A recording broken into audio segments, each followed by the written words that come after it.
Welcome, welcome, welcome. The Perched Poetry Aviary is about to give wings to Sonnet 79 by William Shakespeare. Let's get a bird's eye view of this classic.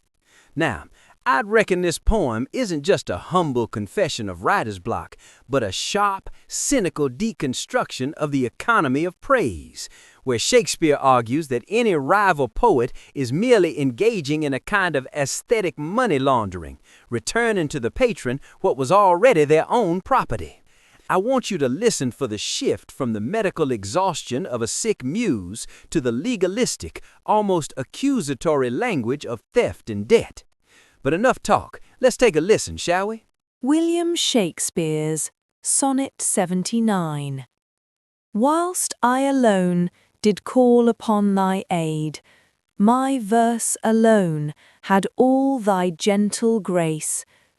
But now my gracious numbers are decayed, and my sick muse doth give another place.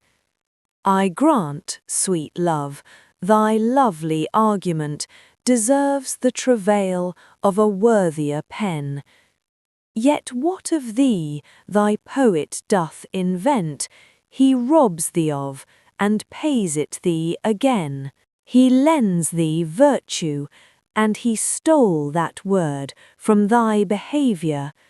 Beauty doth he give, and found it in thy cheek. He can afford no praise to thee, but what in thee doth live.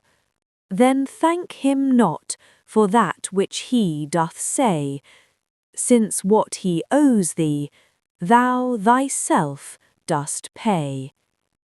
That was beautiful, wasn't it?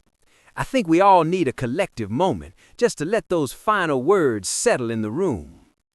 Now, you see, the turn happens when the speaker stops lamenting his own decay and starts pointing a finger at the rival's larceny, noting how that worthier pen only lends virtue after stealing the very word from the patron's behavior. Which is why you ought to go back and hear those middle stanzas again, noticing how the praise is actually a closed loop of vanity, where nothing new is actually being created. This poem matters because it reminds us that the most flattering words are often just echoes, and that true worth exists entirely independent of the person trying to describe it. You really should go back and take at least one more listen to fully appreciate this classic. But either way, it's been a real treat sitting here with you. Thank y'all very much for joining us, and always remember, These words took wing because of an educator's little friends. Join the flock by helping us feed the birds, finding our books on Amazon, or using one of our classroom apps. All the links are in the description. Happy reading and keep soaring.